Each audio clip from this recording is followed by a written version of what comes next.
Am I audible?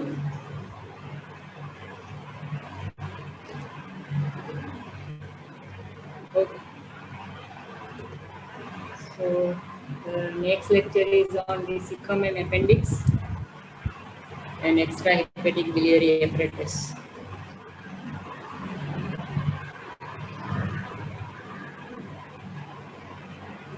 So these are the objectives for the cecum. We will learn the location, relations, important structure related with the cecum, various types, blood supply and nerve supply. As you know that cecum is the initial portion of the large intestine, right? Which are the other parts of the large intestine? Ascending colon, transverse colon, descending colon, sigmoid colon, and rectum. Now, there are two flexors between transverse colon and the ascending colon. That is the right hepatic flexor. Between transverse and the descending colon, we have left splenic flexure. Now, this is the ileum. Ileum is a distal part of the small intestine. Ileum opens into the cecum. And another opening orifice is the opening of the appendix. Now, the cecum lies in the right iliac fossa. It's around 6 by 7.5 centimeter. Depending upon the various shape of the cecum, it will be divided into four parts, four types. Fetal type or conical in shape, which is present in the 2% of individual. Infantile type or quadrate in shape, present in the 3% of the individual. Adult type, which is of the ampullary in shape, it is present in the more than 90% of the people. Exaggerated type is seen in the 4 to 5% of individual. So most common is the adult type or the ampullary type, seen in the 90% of the individual. So this one is the conical in type. If you see the shape of the cecum, it is more or less triangular in shape, and opening of the appendix at the apex of the cecum. So it is seen in the 2% of the individual. Second is the quadrate type. So here if you see, the orifice of the appendix lies at the bottom of the cecum. So the orifice or the opening of the appendix divide the cecum into two saccule, right? This is the right saccule and this one is the left saccule.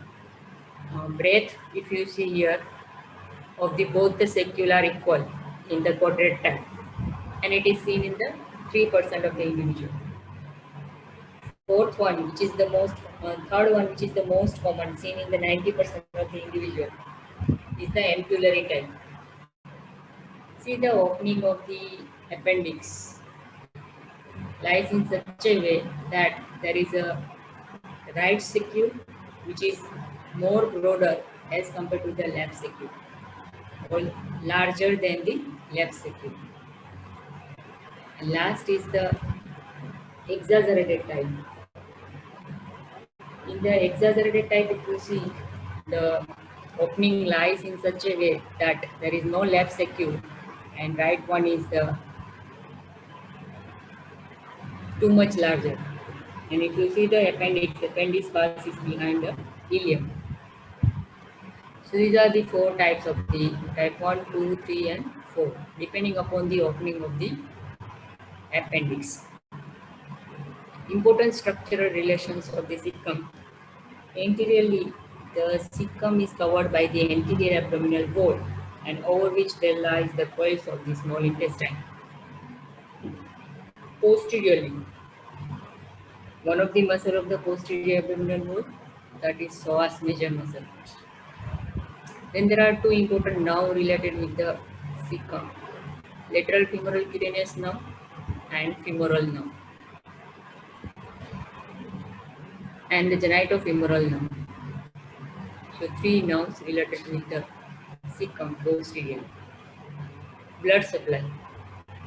It is supplied by two arteries, anterior and posterior cecal artery. These are the branches of inferior division of the iliopolic artery. Just right now you have learned the blood vessels of the gut. So the two arteries supplying the cecum, anterior and posterior cecal artery, branches of the inferior division of iliopolic artery. Interior of the cecum, if you see the lumen of the cecum, there are two orifices. One is the opening of the ileum, that is ileocecal orifice, and second is the orifice of the appendix. In normal person or in the most of the individual, the distance between the ileocecal orifice and appendicular orifice is around 2 centimeter. That means appendicular orifice lies 2 centimeter below to the ileocecal orifice. Now these orifices are guarded by the wall. So wall which guard the ileocecal orifice, that is ileocecal wall. And the margin of this wall, there are two margin, upper and lower margin. These are known as frenulum of the ileocecal wall. And the orifice of the appendix is guarded by the wall of the girdle edge. So what are the functions of the ileocecal wall? One, it prevents the reflux of contents from the cecum to the ileum. That means it regulates the passage of the ileal contents into the cecum. So that was about the cecum. Now next topic is the vermiform appendix. These are the objectives. You should know the parts, various parts of the appendix, its surface anatomy, classification or various type of appendix, blood supply, nerve supply, and lymphatic drainage, and most important is the applied aspect. Now, as we know, the appendix is also a part of the large intestine, right? Why it is called vermiform? What does it mean? Vermiform appendix. If you see the appearance of the appendix, it's just like a worm-like. That's why it is called the vermiform appendix. So it is a narrow, blinded tube, which is worm-like and present on the posteromedial wall of the cecum, about 2 centimeter below the opening of the ileocecal orifice.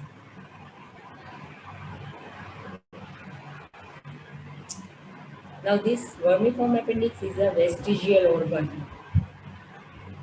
Now what is vestigial organ? See, the organ which don't have much functional importance in human being, that is called the vestigial organ. So what is the main function of this appendix?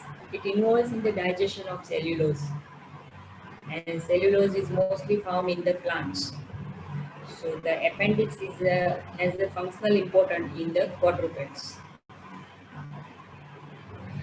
We as a human cannot digest the cellulose, and that's why the size of the appendix gradually reduced in the human being. So what is the function of appendix in human being? It will mainly involve in the immune functions because of presence of the lymphatic follicle within the wall of the appendix. That again you will learn in detail in the histology. What is the structure of the wall of the appendix? So this is called the vestigial organ. So appendix is one of the vestigial organ.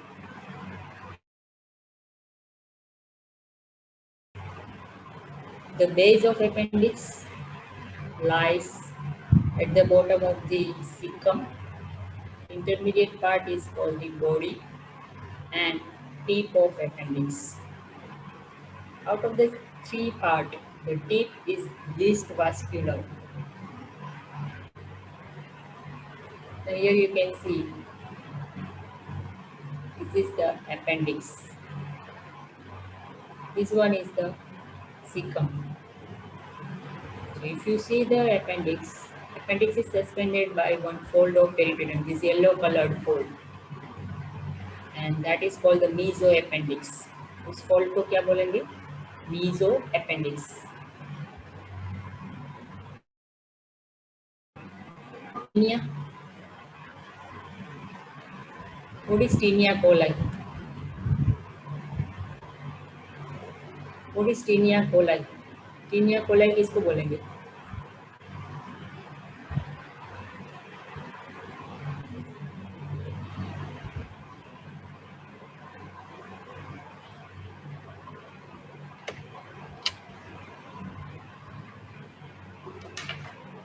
Yes, what is Tinea coli?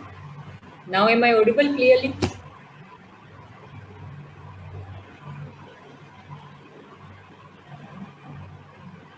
Yes, these are the three bands of longitudinal muscle. It is the characteristic feature of large intestine. Right?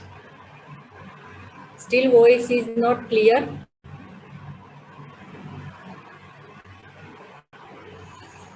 Hello.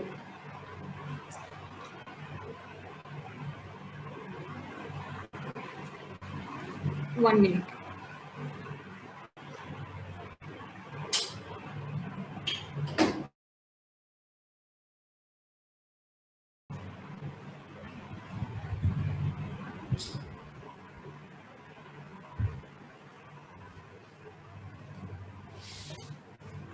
अब सुनाई देता है?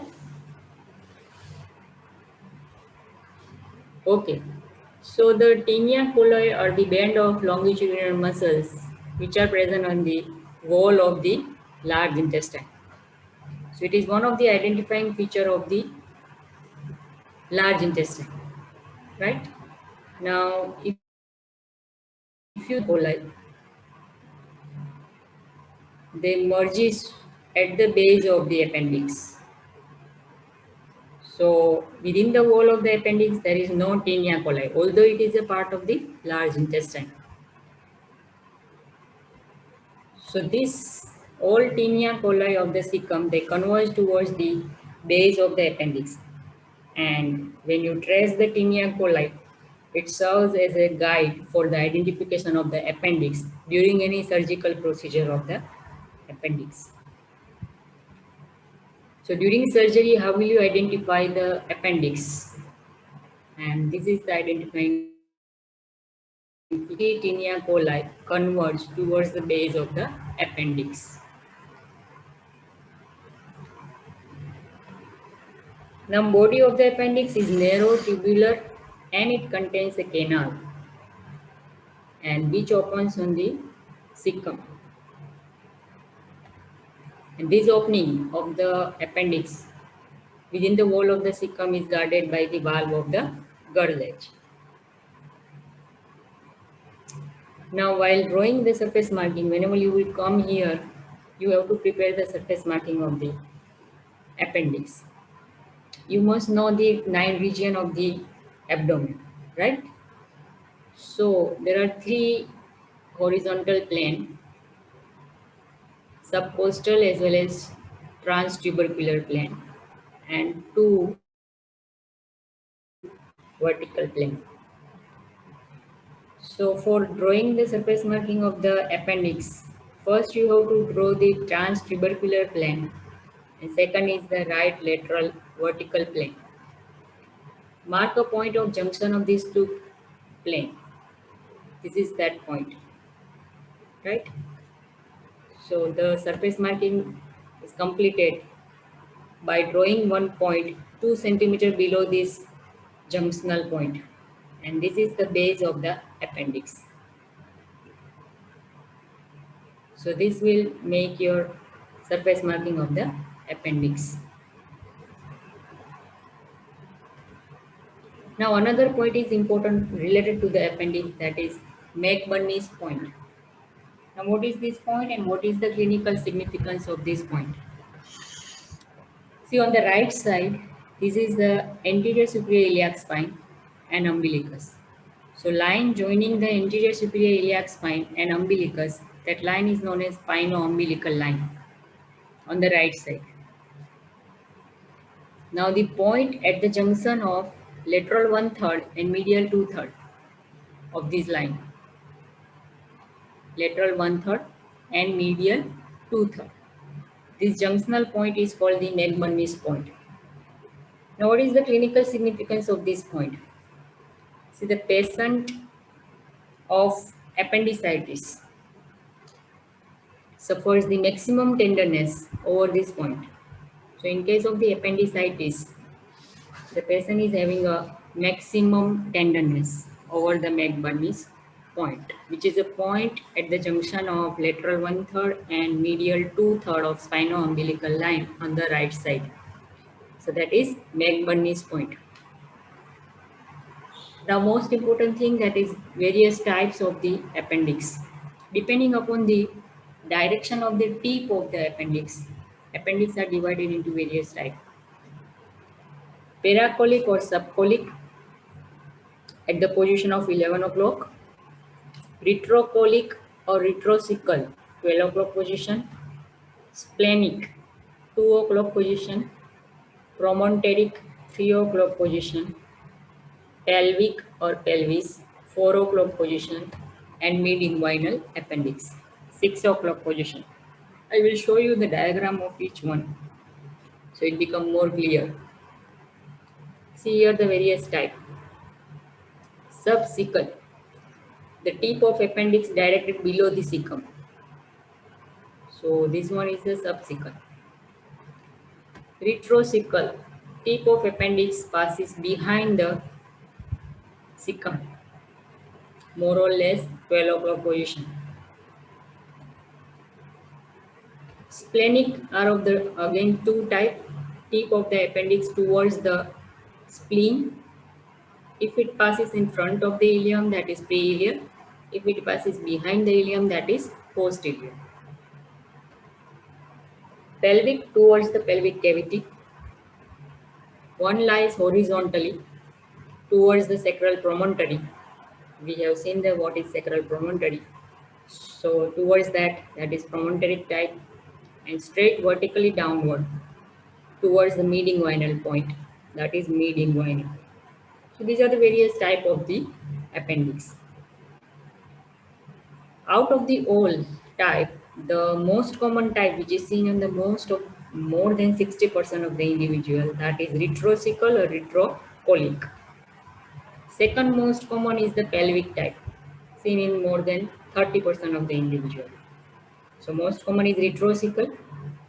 Second most common is the pelvic. Most dangerous type is the pre-ileal type. Now, why it is most dangerous type? Because the infection of this type of appendix directly spread to the peritoneal cavity, and that's why it is the most dangerous type.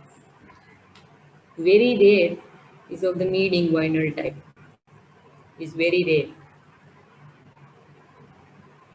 So which one of the following is the most common position of this appendix? Most common is of the retrocecal or retrocolic.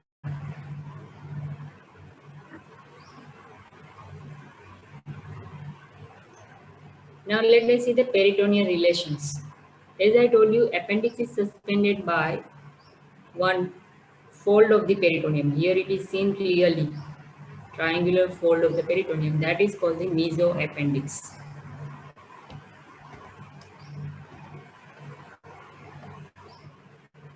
Right? Or it is also called the appendicular mesentery. Other than this, it is devoid of any tilia coli, devoid of any circulations, devoid of appendices secretoria. These are the three identifying features of the large intestine. Although appendix is a part of large intestine, but It has no characteristic feature, no any one characteristic feature of the large intestine. Remember this thing. Only it has one triangular fold of peritoneum that is called appendicular mesentery. Otherwise, it is devoid of tinea coli. There is no circulations. There is no appendices epiploica. So, vermiform appendix is characterized by what? Which is the characteristic feature of vermiform appendix? Out of these four,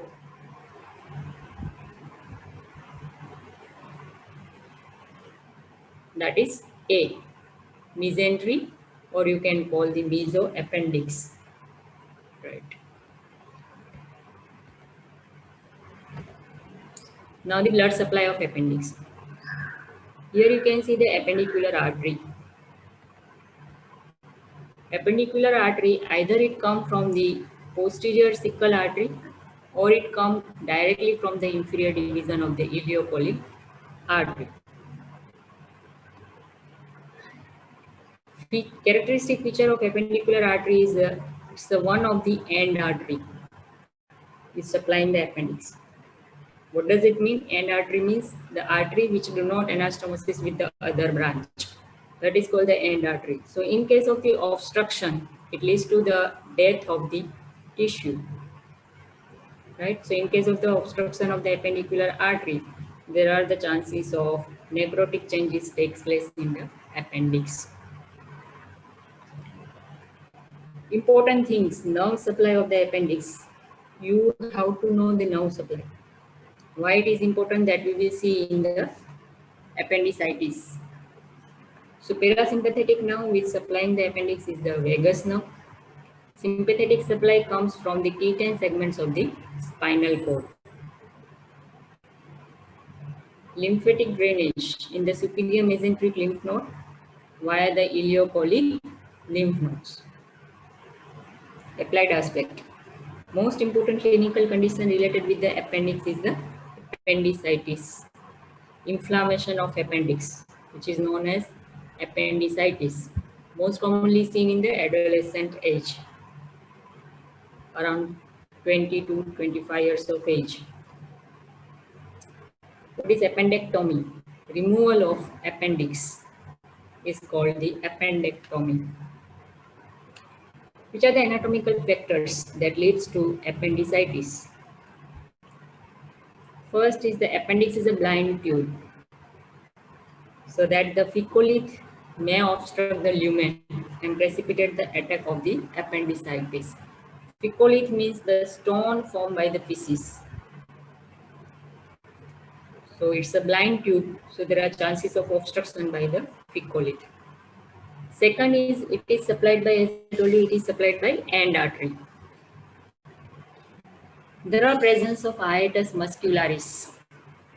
Again, detail you will learn in the histology. Hiatus muscularis is nothing, but there are a gap on the, I will show you the figure, there are the gap in the smooth muscles of the wall of the appendix.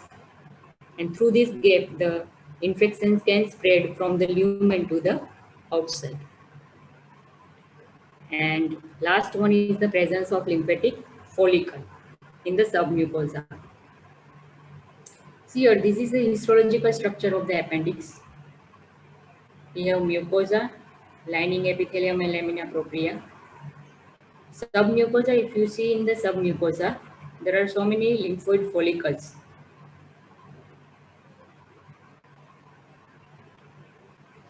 Then muscular layer, if you see inner circular and outer longitudinal muscle layer, and then serosa. Now what is hiatus muscularis?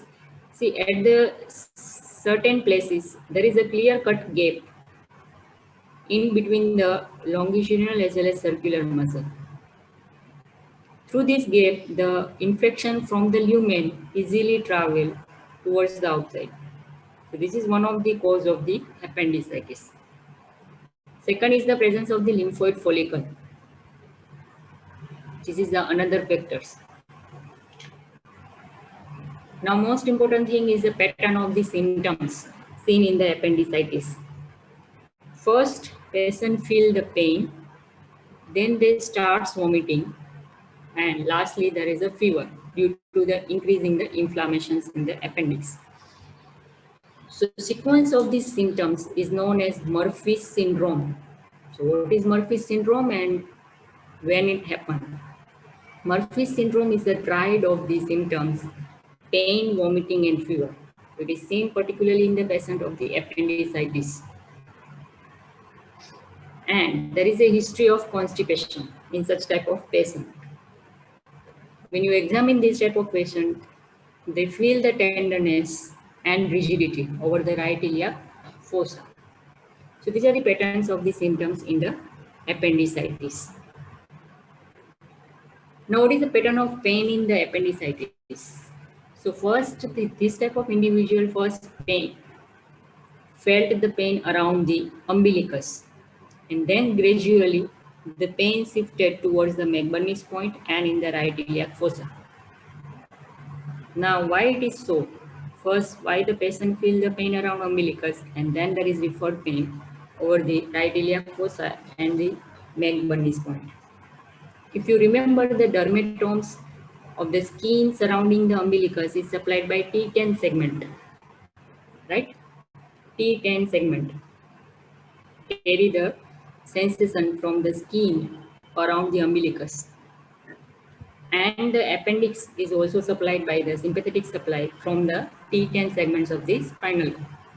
So in the initial stage of the inflammation, patient feel first pain over the umbilicus, and gradually if the inflammation is increased and it comes up to the parietal peritoneum surrounding the appendix, the pain shifted to the right iliac fossa.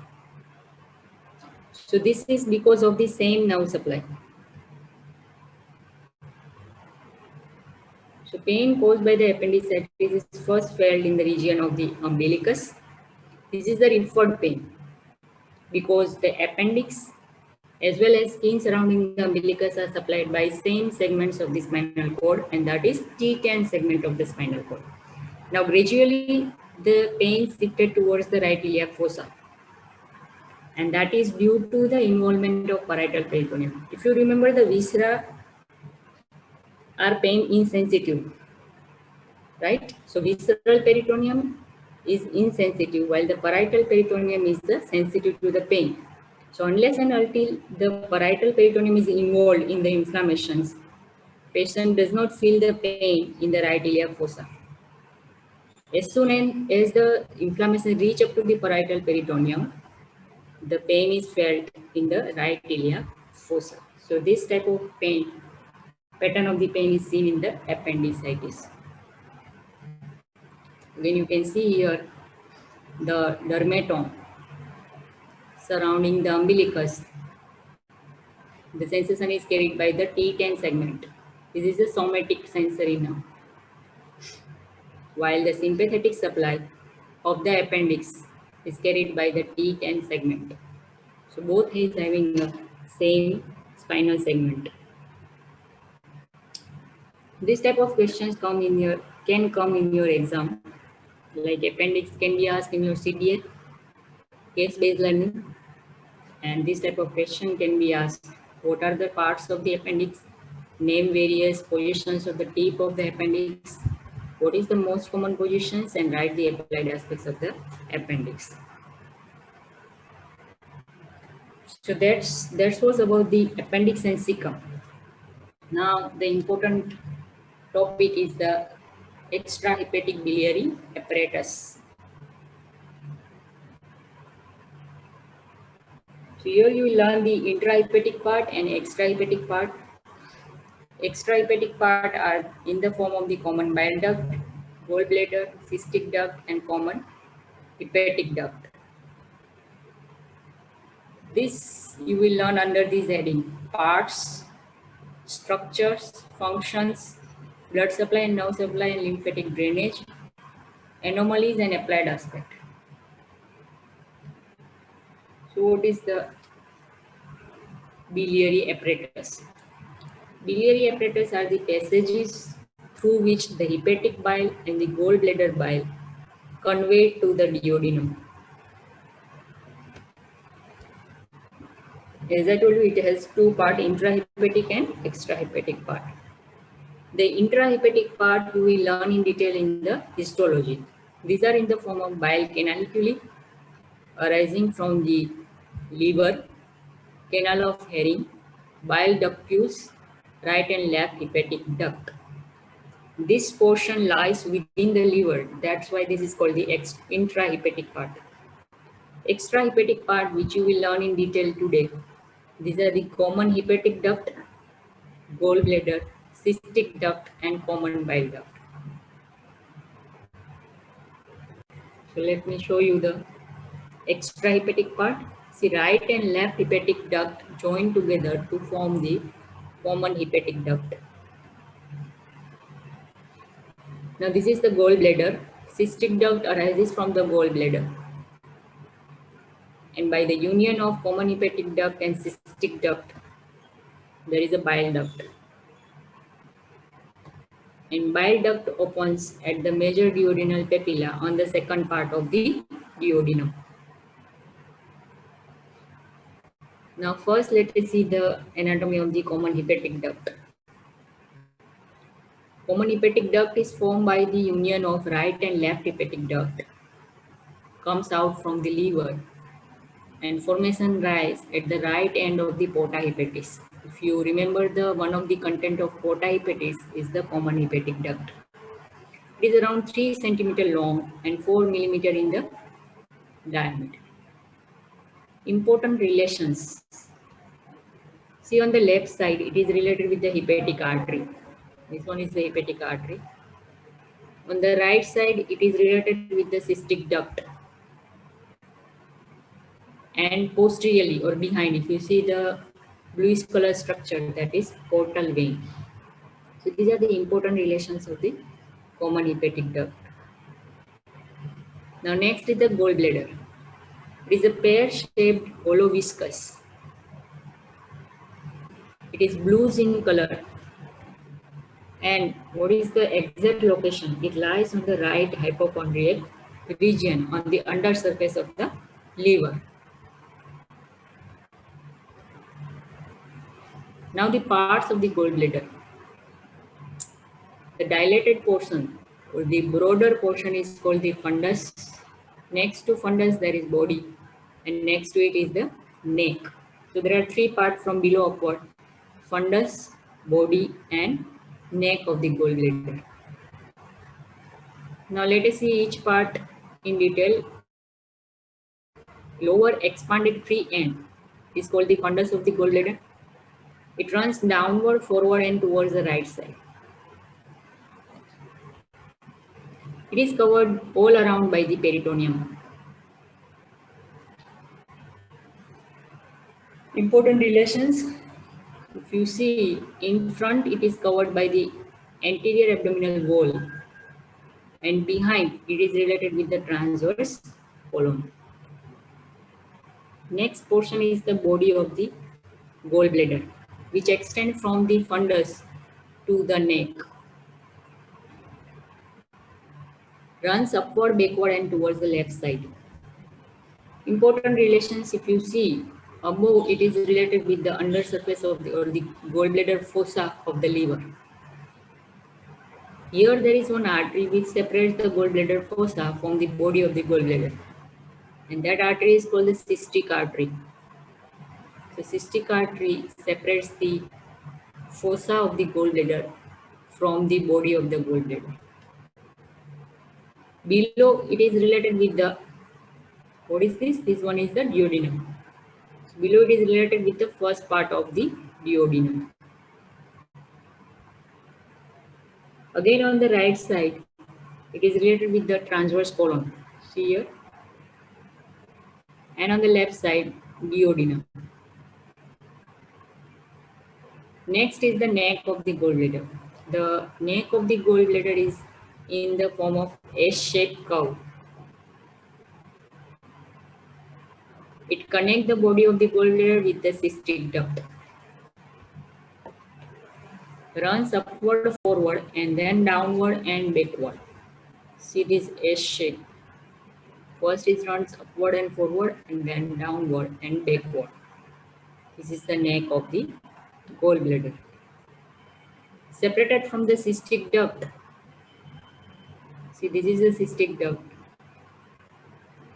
by a small constriction.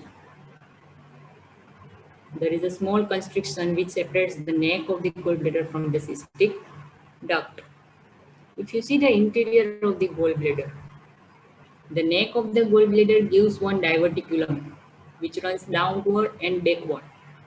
This diverticulum is called the Hartmann's pouch. So what is Hartmann's pouch? It is nothing but the diverticulum extend downward and backward from the neck of the gallbladder. And the portion of the neck of the gallbladder which gives the Hartmann's pouch, that portion is called the isthmus. So this is the isthmus. Important relations, the above it is covered by the under surface of the liver and it is non-peritoneal. Below it is covered by the peritoneum and related with the first part of the duodenum. Cystic duct. It is of the 3 to 4 centimeter long, extending downward, backward and towards the left from the neck of the gallbladder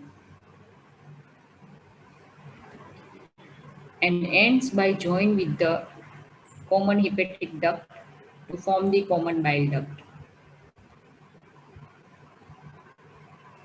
See the interior of the cystic duct. In the lumen of the cystic duct, there are 5 to 10 crescentic mucosal fold are there.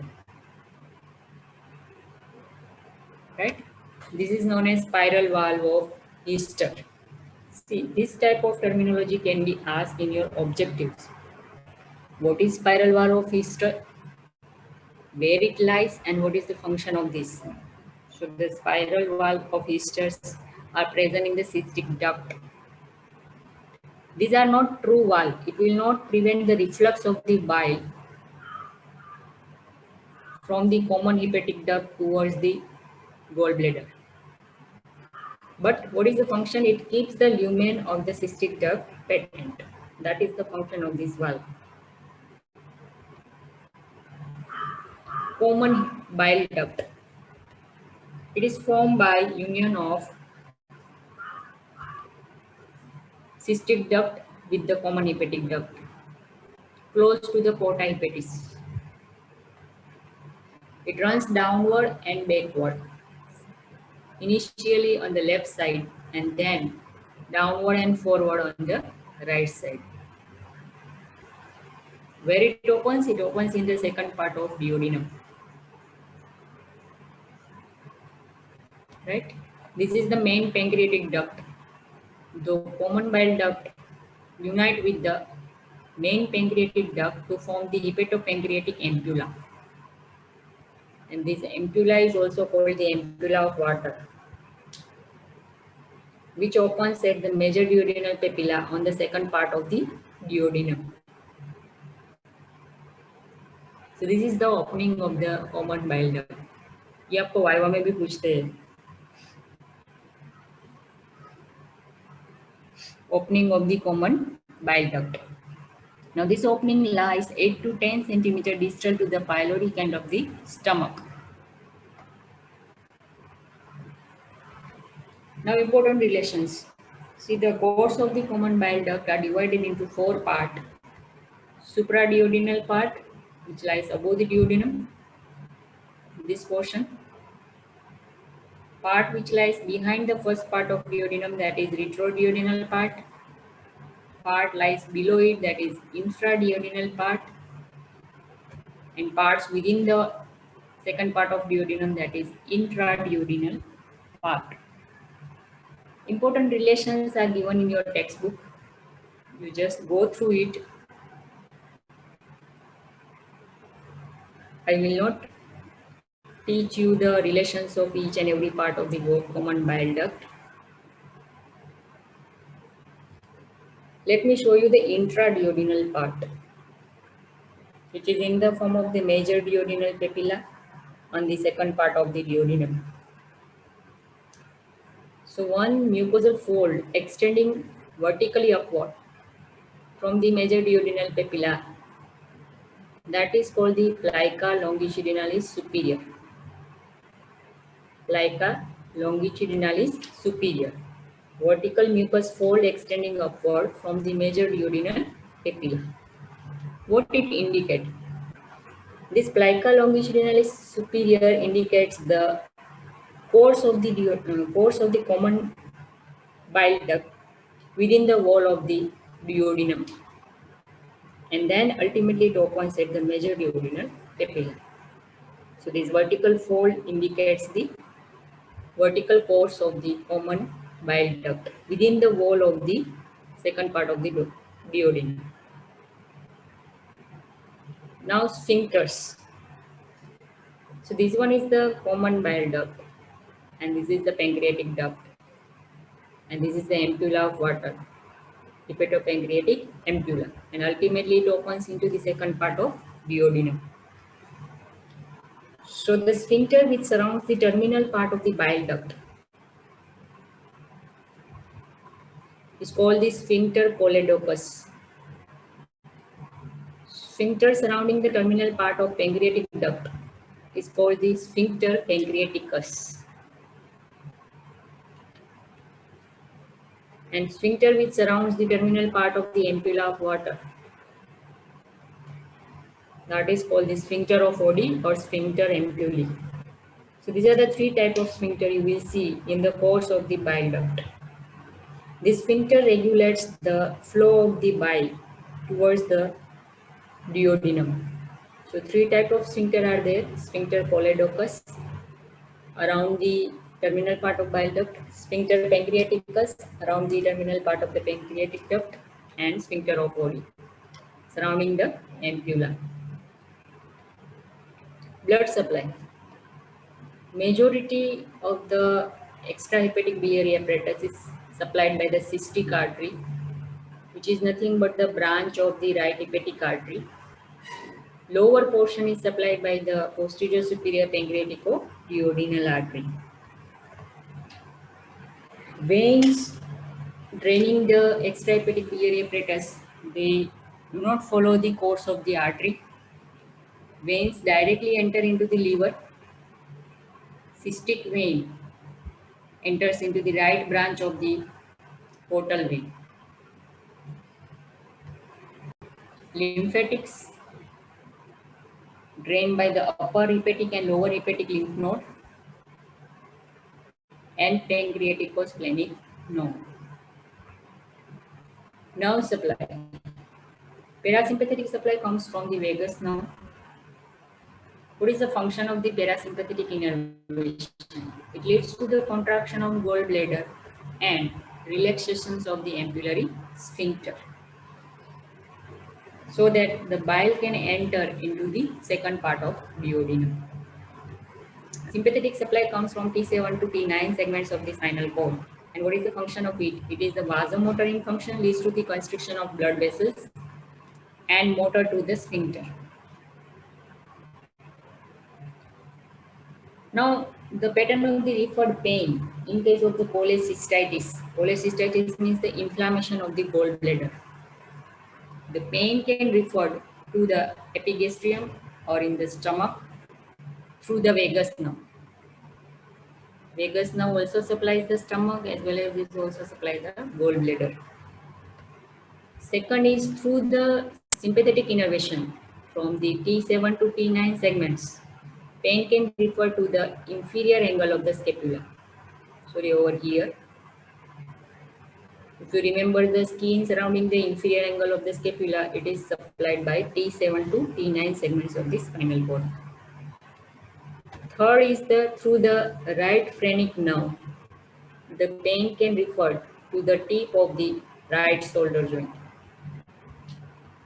Over here.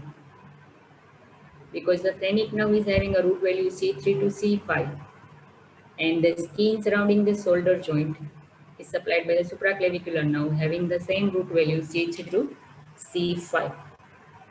So these are the various referred pains seen in the cholecystitis. Now, so many applied aspects is given in your textbook. I will only show you the pictures of the some important applied aspect. What is cholecystography? See, in this case, the patient is given the contrast medium either orally or through the intravenous route. And this is the contrast medium which is used for the cholecystography, that is sodium tetraiodophenolphthaleate. It is given either by the orally or by the IV route, intravenous route. This contrast medium is concentrated by the gallbladder.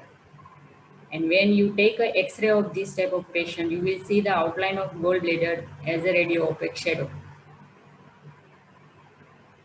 So this is called the cholecystography. Another important procedure which is used for the visualization of the gallbladder, that is ultrasonography.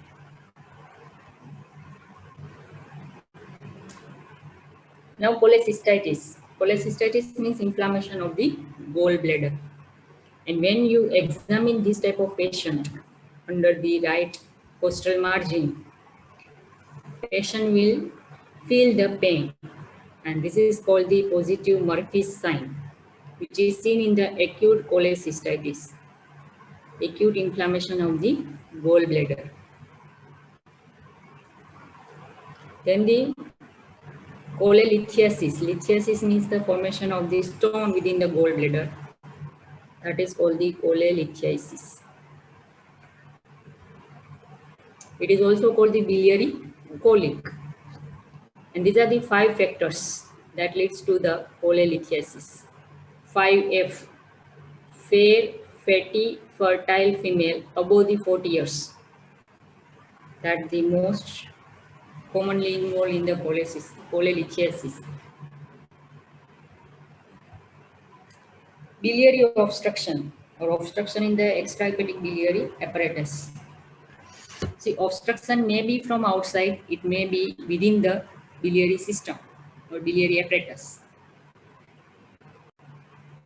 Within the biliary apparatus, that is in the form of the gallstone or the stone formations within the gallbladder. It may plug the lumen of the common hepatic duct, right? Obstruction may from the outside in the form of the cancer of the pancreas that may compress the common hepatic duct or common bile duct.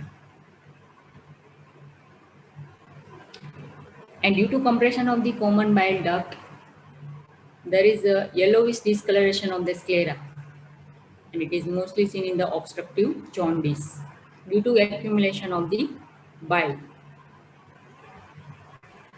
Now, what is Courvoisier law? This can be asked in your objectives. This law differentiate extrinsic obstruction of the bile duct from the intrinsic obstruction. As I told you, there are 2 types of obstruction, right? One is due to the stone formation within the gallbladder. The stone may plug within the lumen of the bile duct. That is intrinsic obstruction. Extrinsic is in the form of the carcinoma, either the carcinoma of the bile duct or the carcinoma of the pancreas, which compresses the bile duct. Now, what is this law? This law, Courvoisier law, separate or the clearly differentiates the extrinsic obstruction from the intrinsic obstruction. This law suggests that dilatation of the gallbladder occurs in case of extrinsic obstruction. In case of the carcinoma of the pancreas, if there is compression from outside, it leads to the accumulation of the bile within the gallbladder, and that gradually leads to the dilatation of the gallbladder, right?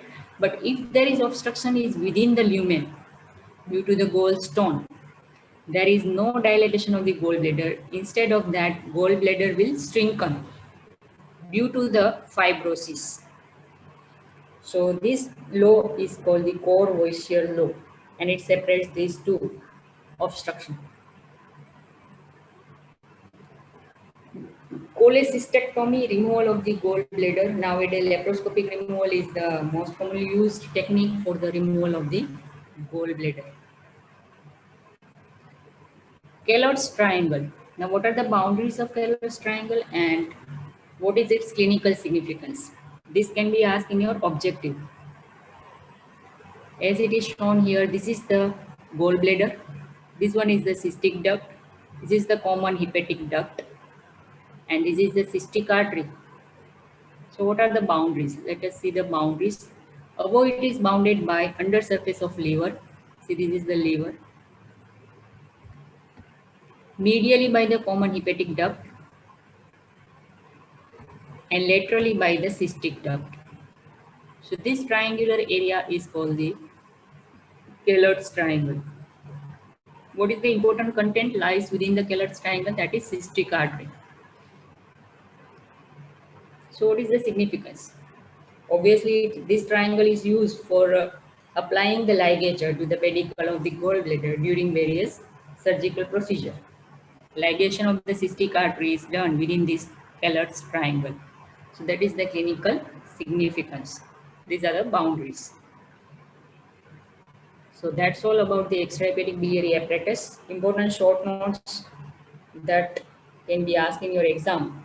Extrahepatic biliary apparatus as a whole can be asked as a short note. Common bile duct can be asked as a short note. Boundaries and significance of hepatocystic triangle or Keller's triangle. It can be asked in your objective type of question. And the case of gallstone is for the CBA. So that's all.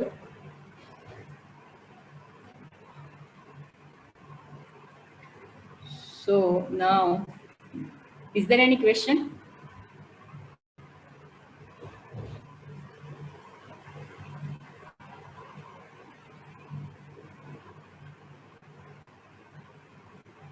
Okay, so you enter your roll number.